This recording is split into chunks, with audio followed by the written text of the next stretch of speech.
अचरा जवानी करे कचराई बाचाबा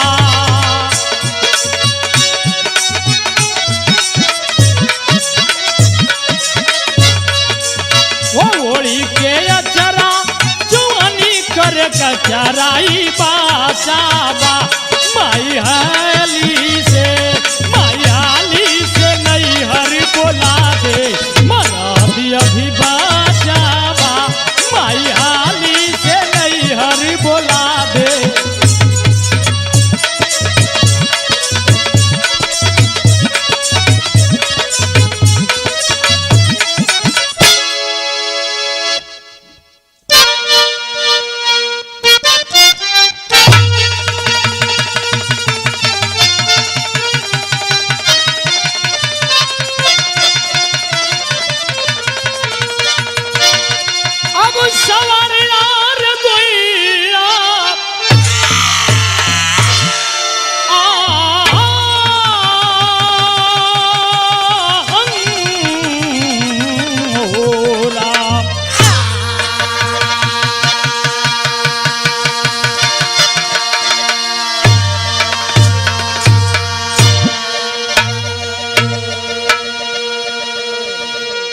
अच्छा बाबूजी,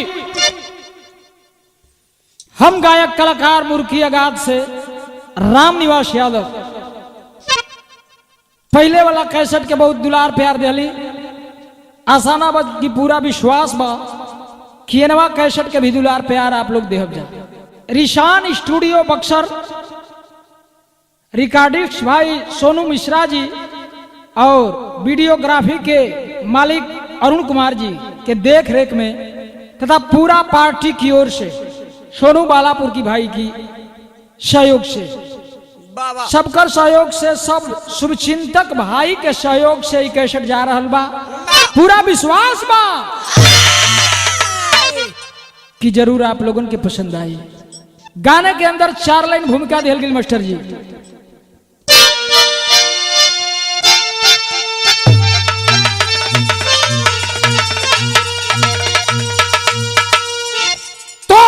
चलती जवानी है बॉर्डर पर जिसकी अरे कांपती है कयामत शहादत से उसके माटी सरहद की माथे लगाता है जो रहता झंडा तिरंगा है स्वागत में उसके दुश्मनों की निशाने पर हरदम है जो और जानन कब किसकी गोली लगी किसी के छाती हंसते हंसते लुटा देंगे जीवन भले और छूने देंगे नहीं अपनी भारत की छाती।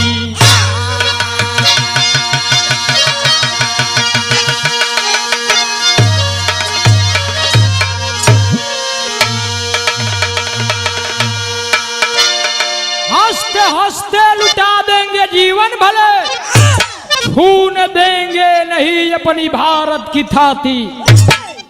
एक लाइन गजल के अंदाज लगल बा मास्टर जी।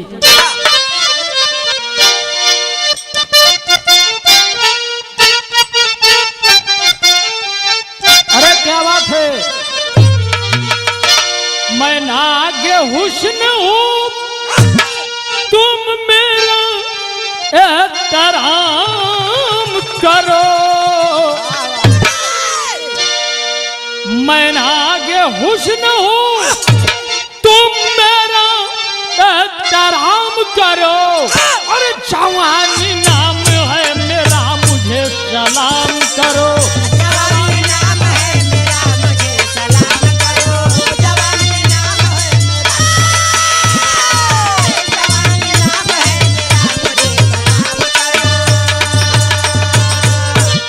कवि की लेखनी भाव इशारा करती है। कैसे मास्टर जी। तो जहां के बच्चे बच्चे आतंकवादी पाकिस्तानी कान खोल करके सुन ले। अरे जहाँ के बच्चे बच्चे अरे में बारी कसौटी है। अरे कश्मीर का तुम्हारे बाप की बपौती है। कश्मीर क्या तुम्हारे बाप की बपौती है। कश्मीर क्या तुम्हारे बाप की बपौती है। ये हमें से भाव साफ साफ शीशा की तरह झलकी। कहा का बात बा, कैसन बात बा।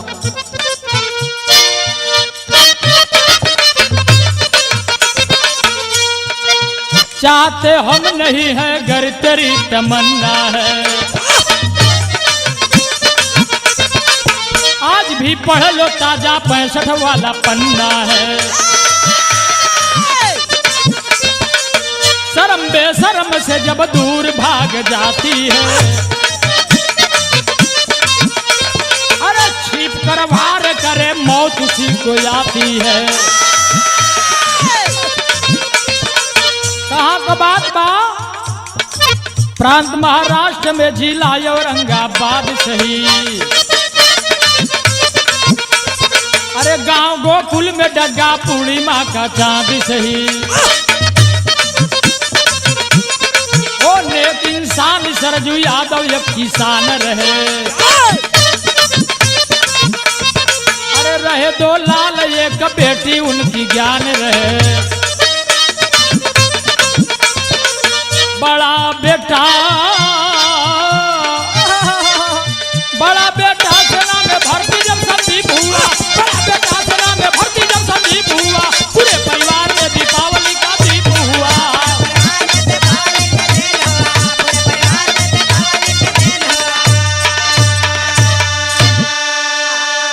महाराष्ट्र में जिला औरंगाबाद के अंतर्गत गोकुल गांव का रहने वाला सरजू यादव किसानी का काम करते थे। 2 बेटा हुआ, एक बेटी। बड़ा बेटा संदीप बाबूजी किसानी करता हुआ पढ़ता लिखता हुआ फौज में भर्ती हो जाता है। ए बाबू जब फौज में भर्ती भइलन घर में तनी खुशी बा। खुशी का ठिकाना कोई नहीं है। कैसन खुशी है मास्टर जी, एक लाइन तर्ज लग गई।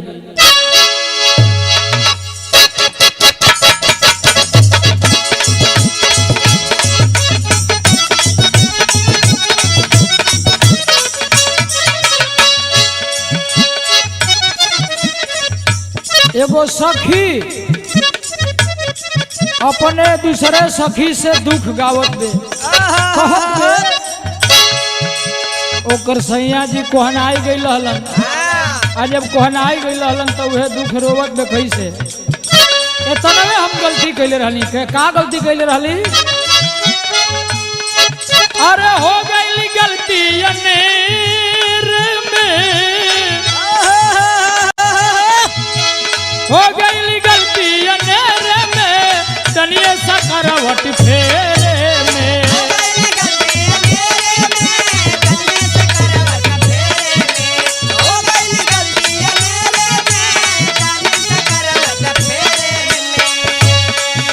अरे हो गई गलती अनेरे में तनिए सा करवट फेरे में। लागल हमर किहुनी से भैया सखी। वही दिन से रूसल बानन सैया ये सखी।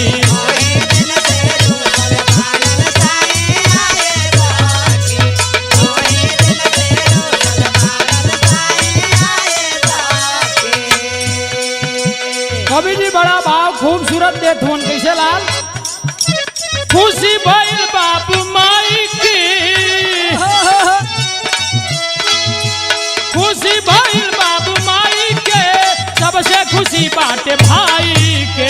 सबसे भइल बाबू माई के सबसे खुशी बाटे भाई के। खुशी भइल बाबू माई के सबसे खुशी बाटे भाई के। अरे खुशी भइल बाबू माई के सबसे खुशी बाटे भाई के। पागल भइली खुशी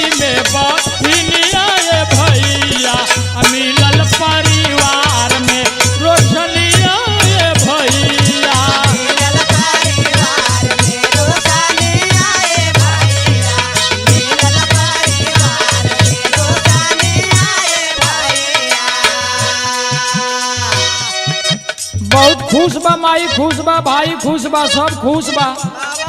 बहन के इतना खुशी बा कि पागल नुमा हो गई है। शादी संदीप कैले, शादी संदीप कैले बाबूजी के बात पर।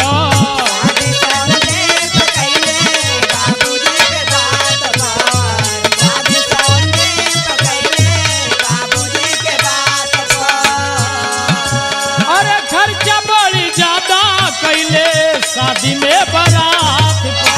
खर्चा बड़ी ज्यादा कैले शादी में बारात पर। खर्चा बड़ी ज्यादा कैले शादी में बारात पर। जेकर लड़का भर्ती हो जाए ओकर तिलकहरू दुआर खाद गलत बने, उससे पहले पता नहीं थे। बाबूजी के बात पर बाबूजी संदीप शादी कर लेता है और घर में दुल्हन संगीता नाम की आती है। बाबू बहुत खुशहाली बा। तैली संगीता सजाई के, तैली संगीता सजाई के, हाथे में मेहंदी रचाई के। संगीता सजाई के हाथे में मेहंदी रचाई के। पहली संगीता सजाई के हाथे में मेहंदी रचाई के। और रैली संगीता सजाई के हाथे में मेहंदी रचाई के। डूबल जब की शाम की किरनिया रे भैया, मिलल तैया चाँद के चंदनिया रे भैया। मिलल गैया चाँद के चाँदनिया रे भैया। मिलल गैया चाँद के चाँदनिया रे भैया। दुल्हन आइल तनी खूबसूरत, अगल बगल के कुल मेहरारू औरत बड़ा चोट करेली दुल्हन देखे बदे। बाबा और दुल्हन के तनी बखान बा, पूरा गांव में शोहरत बा। लेकिन धीरे धीरे समय गुजरे लगल है बाबू, समय गुजरे लगल। 1 बरिस 2 बरिस 3 बरिस कुछ हो तो उतना बा। जब कुछ नहीं खे हो तो गांव में खाने खाने कुल मेहरारू बतियावे लगली। का हो बियाह भइले धीरे धीरे बहुत दिन भइल जना, तो ओकर कुछ होई ना हो फलाना। निक से ई बात जब बाबू माई के कान में आवे लगल तो बड़ी गंभीर चिंता भई। तरज लगल मास्टर।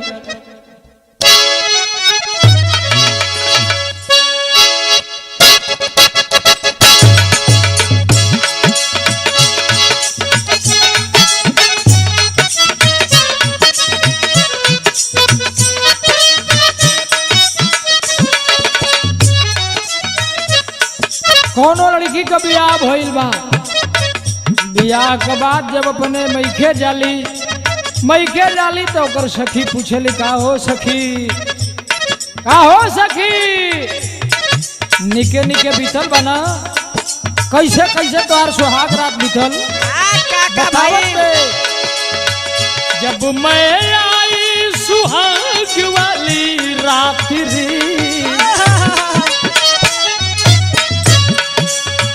जब मैं आई सुहाग वाली रात रे, पहले चुम्मा से किया शुरुआत रे।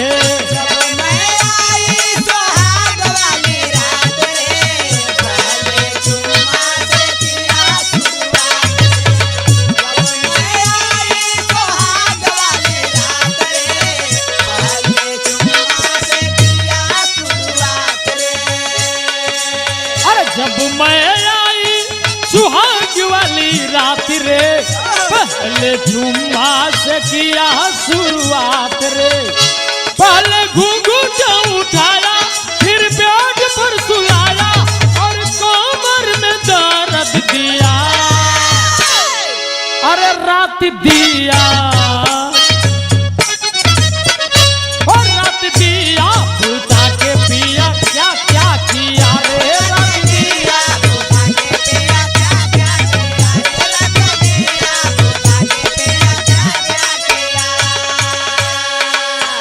कभी भाव देते हैं। धीरे धीरे बीतल बाटे दिन 25 साल हो सोची सोची माई बाबू भइले बेहाल हो।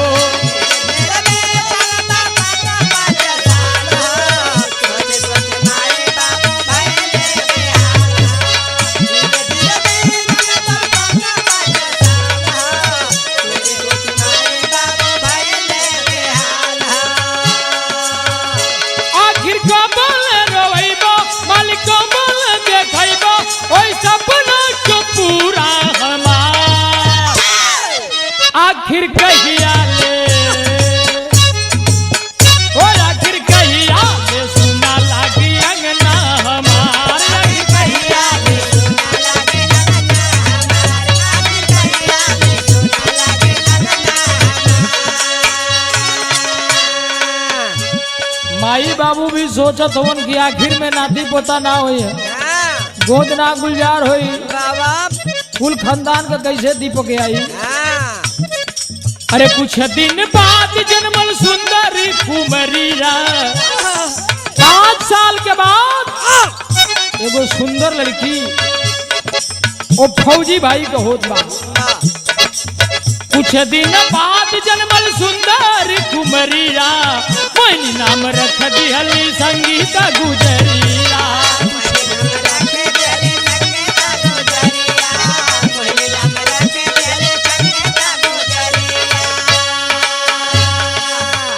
पवले फोन पर खबरिया अइले घर सब सवरिया खर्चा कइले सब बटुर की जवान। आखिर कहिया ले ओ आखिर कहिया ले सुना लागी अंगना हमार। आखिर कहिया ले सुना लागी अंगना हमार। आखिर कहिया ले सुना लागी अंगना हमार। 5 साल बीतले बाबू। 5 साल बीतने के बाद उसे सुंदर एक लड़की होती है संगीता उसका मोहिनी नाम रखती है। पूरा बम्फर खर्चा करके क्षेत्र जवार को खिलाता है फौजी भाई। 10 दिन के लिए छुट्टी आया है और पूरा ठाट बाट से खर्च वर्च करता है। काट लिया 10 दिन की छुट्टी अरे मिला नया अंदाज। मात पिता के पांव के छूके सीमा पर चला जबाज।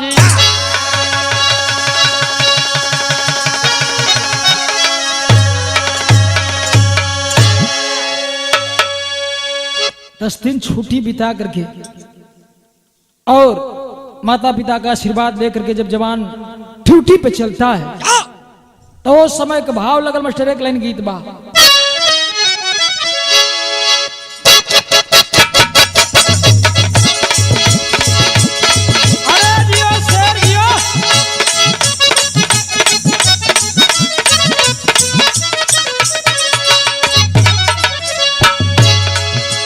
हमरो सावरी रंग मन नहीं भावे ए हो सावरिया। हमरो सावरी रंग मन नहीं भावे ए हो सावरिया।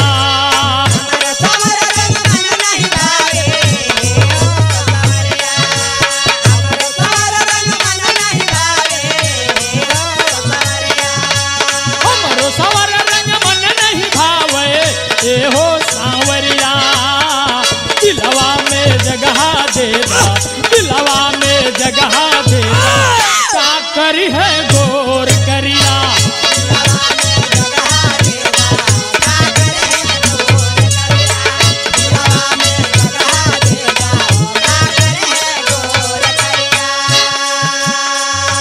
सीमा पर जवान चला है जब ड्यूटी करने के लिए गया है वो समय का भाव बा। सीमा पर जाके पहले ड्यूटी का तैयारी डूबो खा के चपाती।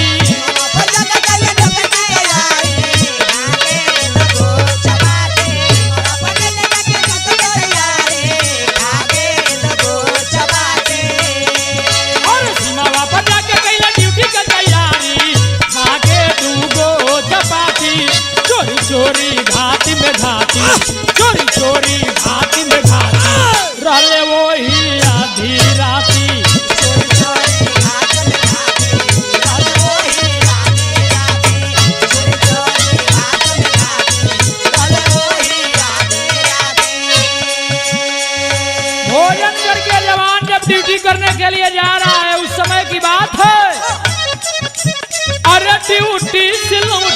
रहले, ड्यूटी से लौटत रहले, रात में जवान हो।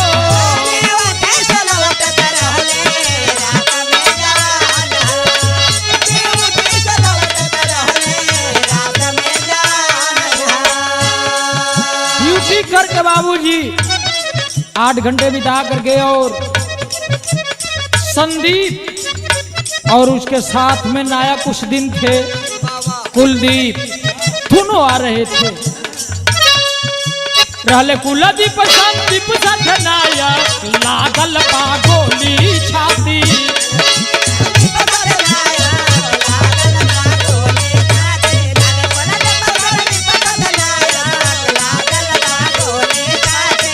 कुलदीप संदीप साथ नायक, लागल बा गोली छाती। चोरी चोरी घाटी में घाटी, चोरी चोरी घाटी में घाटी, रहले वो ही आधी राती।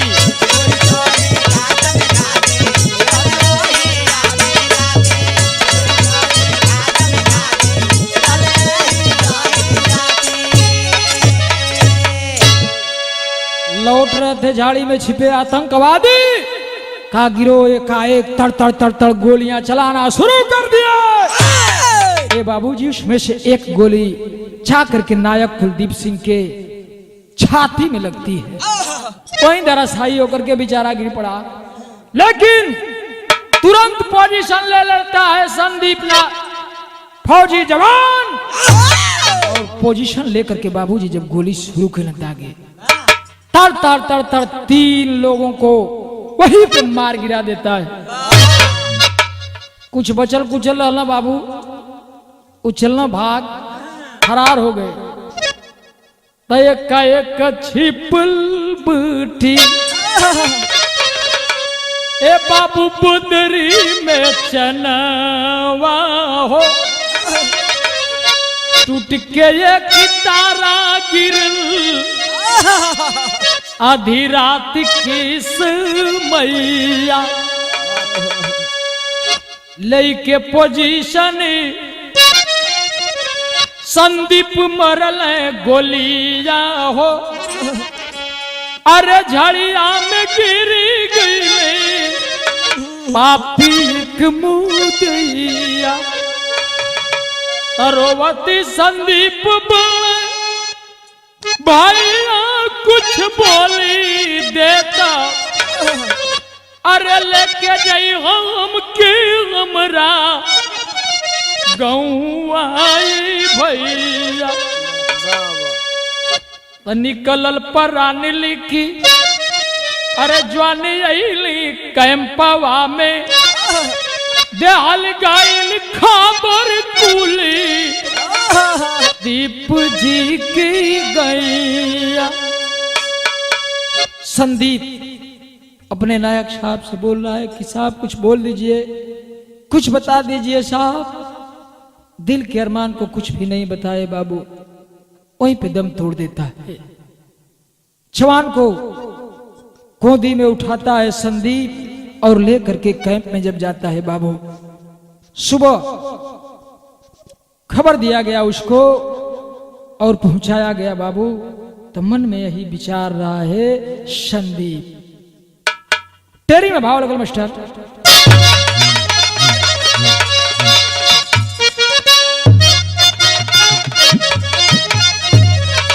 अरे भगिया मेरे गिया लागल बा हमरो, और मोरना ओ भगिया मेरे गिया लागल बा हमरो, कहीं फूल के बिना सुनाई हा बाप बगिया यार हो, बगिया यार हो, बगिया भगिया में अगिया लागल बा हमरो, एक ही फूल के बिना सुना यहाँ बा बगिया। ए बाबू मने मने संदीप सोच रहा है कि मेरे परिवार का एक भी कुल खानदान दीपक बारने के लिए नहीं है। वो एक लड़की है, सोचत बा कुछ दिन का छुट्टी लेके जब जवान घरे गए तो वो समय का तर्ज लगल मास्टर।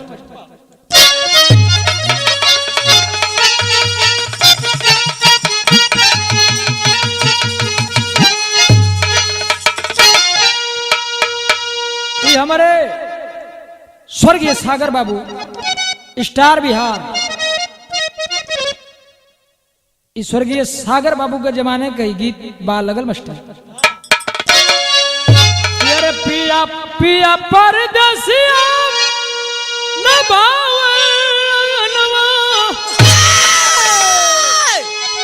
अरे बिरही बनल बासे जार, रे मोरे उड़ी उड़ी जाए अचरिया।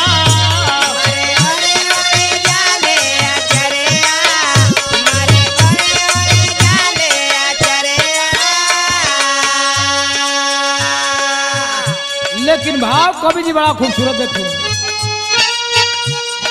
अरे रही रही दिलवा में उठल हरिया, पागल भइल बासी कारिया, रे नइखे फूलवा के अजोरिया।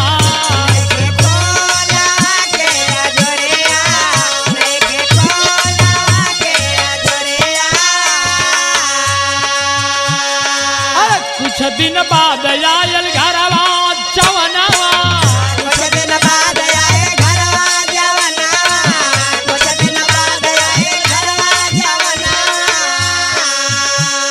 ओ सुनल विधाता तब बरसल सवनवा। सुनल विधाता तब बरसल सवना, सुनल विधाता तब बरसल सवना। तो सीमावा पर आयल आयल बाद में खबरिया, अरे हंस हंस के कहलस गु तारिया, रे फिर ले मालिक पालन नजरिया।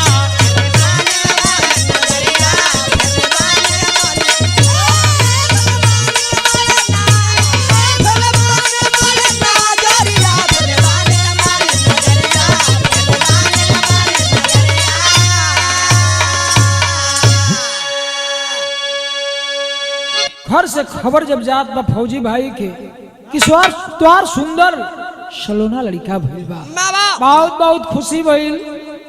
खबर पा के वो फौजी भाई के संदीप खुशी से पूरे अपने डिपार्टमेंट में मिठाई बांट रहा है, खुशहाली मना रहा है। हर भी घरे भी खुशहाली बधाई बज रहल बा। मास्टर एक लाइन तर्ज लगल बा हमारे स्वर्गीय सागर बाबू के जमाने वाली।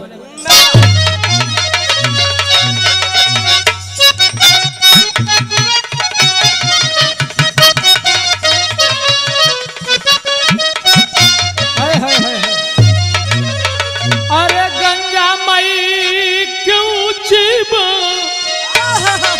अड़रिया न हो, ओ परसुगा मेला लाए। गंगा माई के ऊंची बारिया न हो, परसुगा मेला लाए। गंगा माई के ऊंची बारिया न हो, परसुगा मेला लाए। तो फोन कैले बाबू तोने खानावा न हो, अरे फोन कैले बाबू तोने खानावा न हो, बेटा आवा तू जरूर। ना कैले बाबू तेरे छनावा न हो, बेटा आवा तू जरूर। ना कैले बाबू तेरे छनावा न हो, बेटा आवा तू जरूर। ए बेटा तोहर लड़का भइल बा, फोन पर बाबूजी बतियावत न तोहरा घर परिवार में सगरो सब भरल बा, तोहरे बिना ठीक नहीं लागत बा। भरल बाटी सगरो भवनवा न हो, अरे भरल बाटे सगरो भवनवा न हो, एगो तू ही बाड़ल दू। भरल बाटे सगरो भवनवा न हो, एगो तू ही बाळगान। भरल बाटे सगरो भवनवा न हो, एगो तू ही बाळगान। फोन करत हूँ पिताजी भइल बाटे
पिताजी खुशी से हम भी मिठाई यहाँ बांट रहे हैं, बाबा लेकिन पहरे पे बहुत कड़ाई है।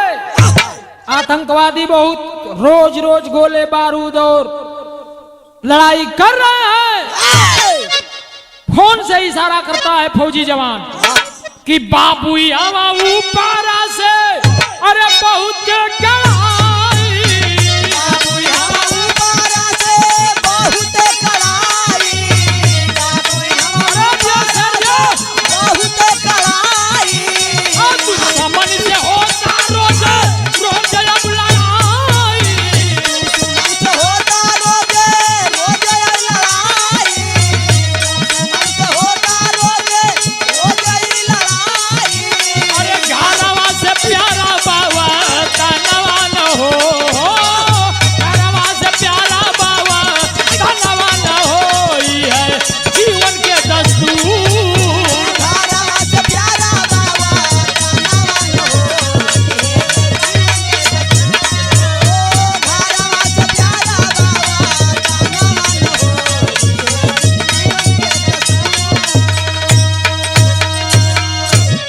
पिताजी यहाँ रोज रोज लड़ाई चल रहा है। बाबा पाकिस्तानी आतंकवादी रोज परेशान कर रहे हैं, फुर्सत नहीं है पिताजी।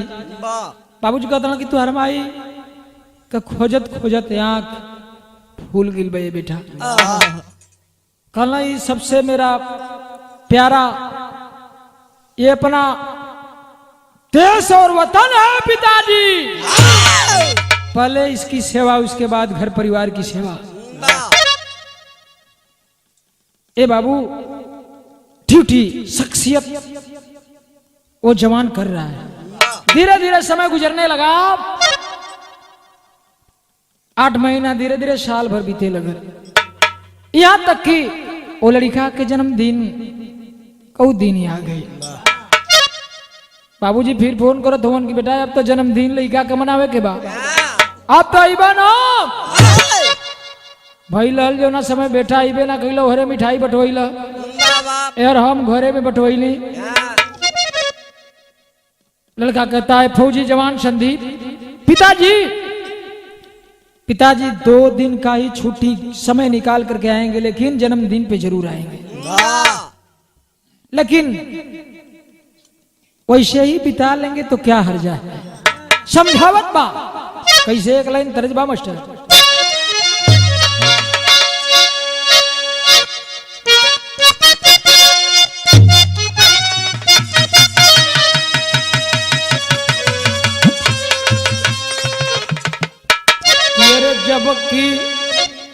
जबकि दुल्हा चढ़ली उमरिया कि दुल्ही फरार हुई गई। रामदेव अबुल्लू उस्ताद के जमाने के, हमारे स्वर्गीय सागर बाबू के, लेकिन भाव पर आई रोशन। अरे जन्मदिन खातिर भेज दिगल खर्चा, जन्मदिन खातिर भेज दिगल खर्चा कि चर्चा पूरा गांव में भयल।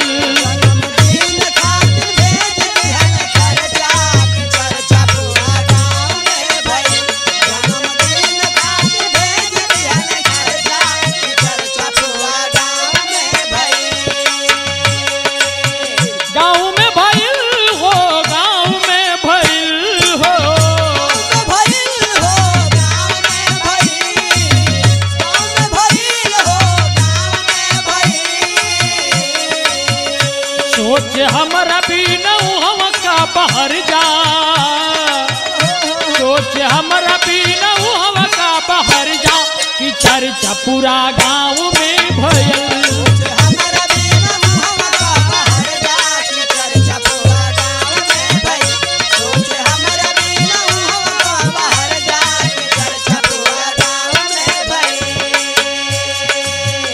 जन्मदिन ठीक 22 जून के रात में था। बाबू छुट्टी लेता है जवान उसी 22 जून की रात के लिए।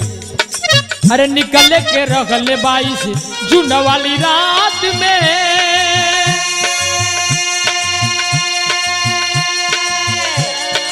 अरे निकले के रहल 22 जून वाली रात में, छतिया भी लागल रखल चोरी चोरी घाट में, हतिया भी लागल रहल चोरी चोरी घाट में, हतिया भी लागल रहल चोरी चोरी घाट में।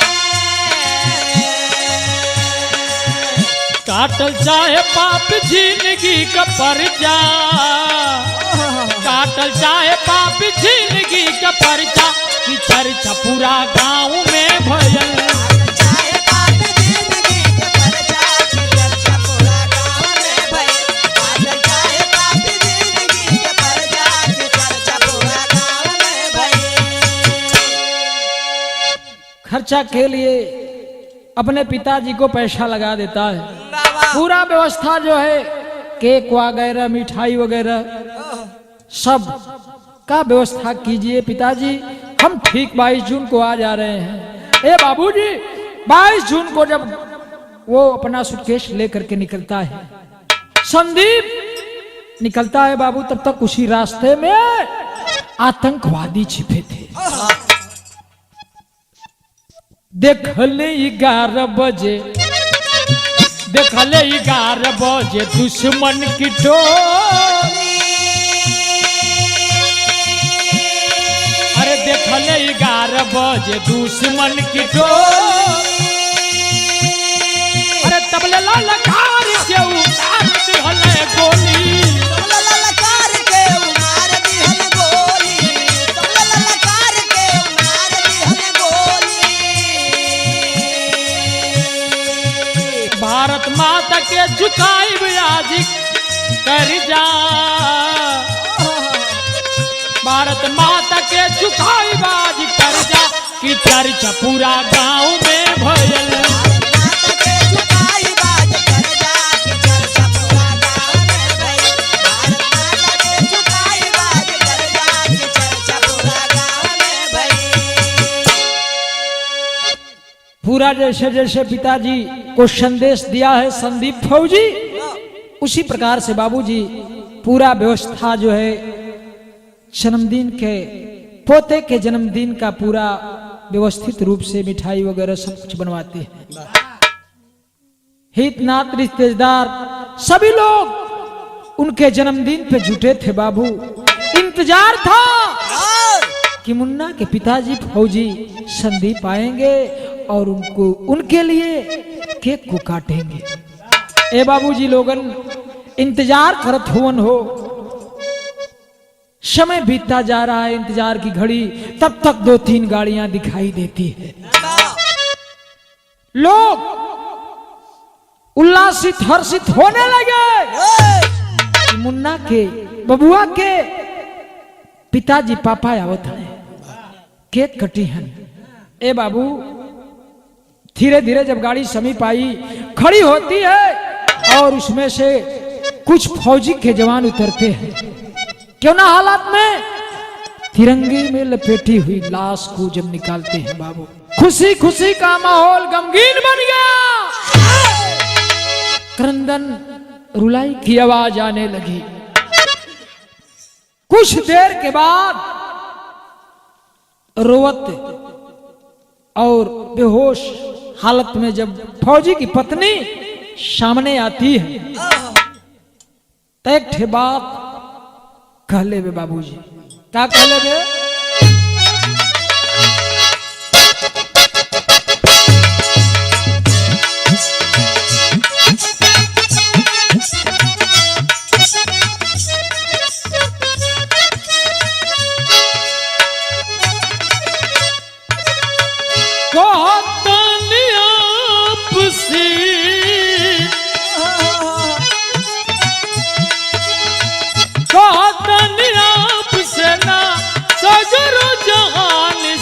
साहब हो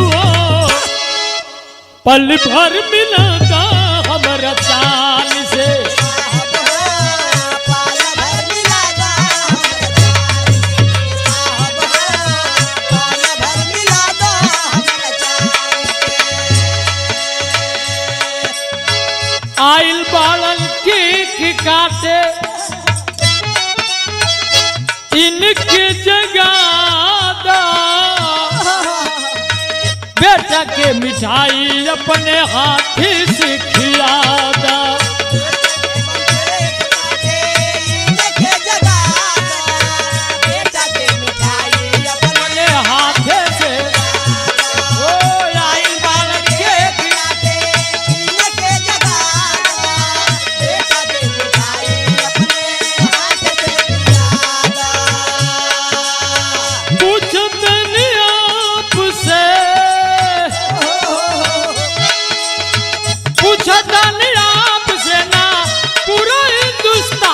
ये साहेब हो और नाता बाटे पाकिस्तान से साहब हो नाता बाटे पाकिस्तान से साहब नाता बाटे पाकिस्तान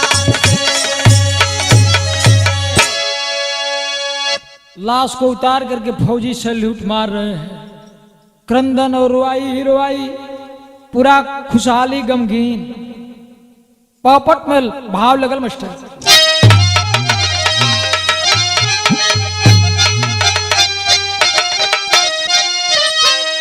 अरे खिलल फूल के देख न पवले माली माली चल भइले आ रोवे बिरह में बात के डाली डाली माली चल भइले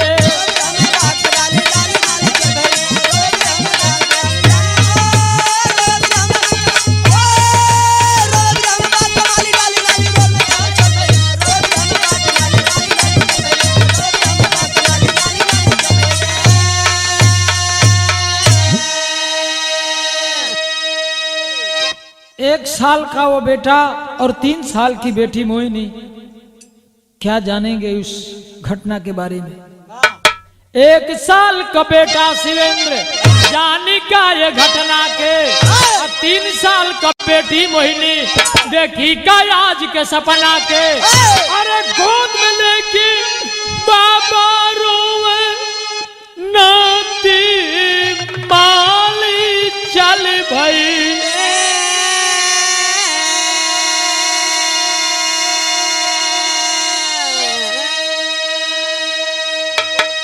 अभिधना खींचल मोर रागे के थाली माली चल भई।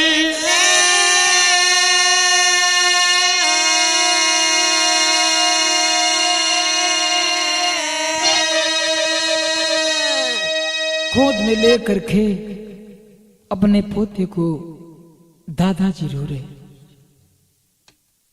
तयाला में भाव लगल मास्टर।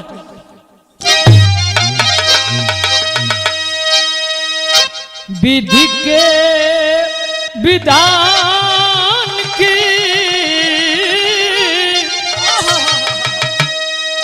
विधि के विधान के उस स्थिति को देख करके जितने भी लोग वहां के हैं, मात्र 1 साल का मुन्ना 3 साल की बेटी उसी के हालात में उसी दिन लाश आई जिस दिन उसका जन्मदिन था। लोगों को जब ये मालूम हो रहा था, सभी लोगों के बाबूजी आंखों से आंसू की धारा बह रहे। अरे जब की अरे ये बाबू कुलावा के फूलावा रोवत होए देख की ए भाई करतार हो। इस हालत को देख करके मालिक के भी आंखों से आंसू चलने लगे। ए बाबू, मरघट पे जब उनको ले जाया गया फौजी के शहीदी पार्थिव को, तो वहां पे बड़े से बड़े मंत्री और विधायक पहुंचे थे, एसडीएम और डीएम सभी लोग। जिस समय बाबूजी 1 वर्ष का वह मुन्ना जिस समय अपने हाथ में जलती हुई लकड़ी को बाबूजी पकड़ करके और चीते की तरफ चला है बाबू, ठीक करके, और सभी लोगों के दिल दहल गया, आंख से पानी आने लगा बाबू। मात्र 1 वर्ष का मासूम जिनके जन्मदिन था, आज वही मुन्ना अपने पिता के अर्थी में आग देने के लिए जा रहा। क्या जानता है 1 वर्ष का वो लड़का? खड़ी में भाव निकल गए मास्टर।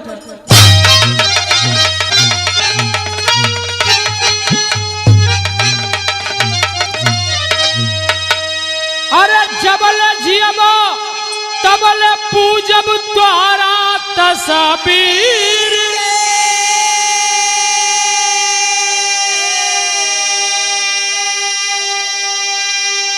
अरे होई चाहे जहावा, अरे होई चाहे जहावा, रक्षा करिया कश्मीर के।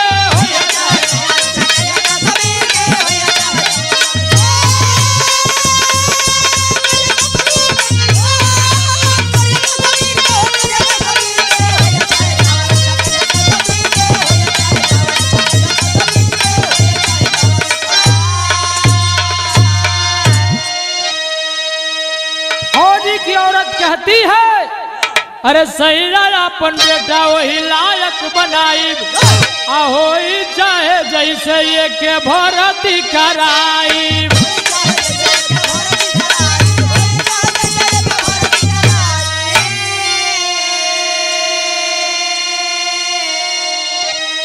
अरे बदला ले बेटा, बदली भारत के तस्वीर के।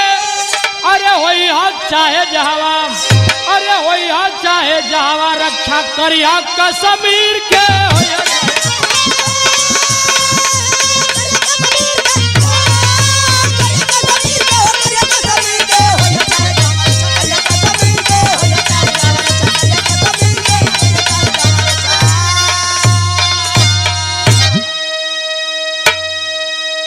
शहीद की औरत यही कहती है, पतिदेव अपने बेटे को पढ़ा लिखा करके और भर्ती कराऊंगी, और उन हरामजादों से बदला लेने के लिए एक वीर पैदा की हूं।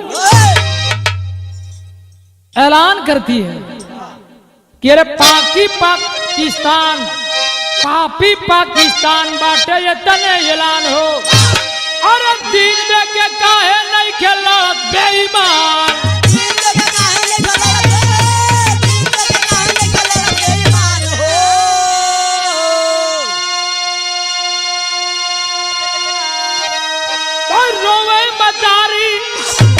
लाल चुकवला हमारा चीर,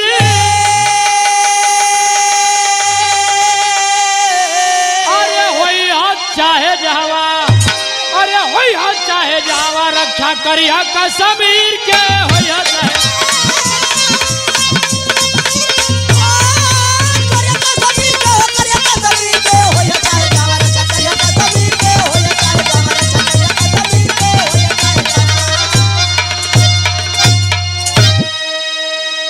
मारो रे ये बेटा, तूने मेरे आंचल के कर्जा को भर दिया बेटा, रो रही है।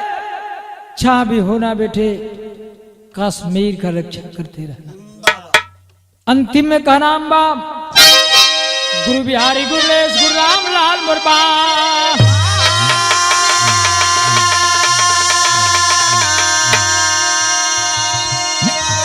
स्वर्ग चंद्रिका कवि, अरे बच्चन के विजय पताका।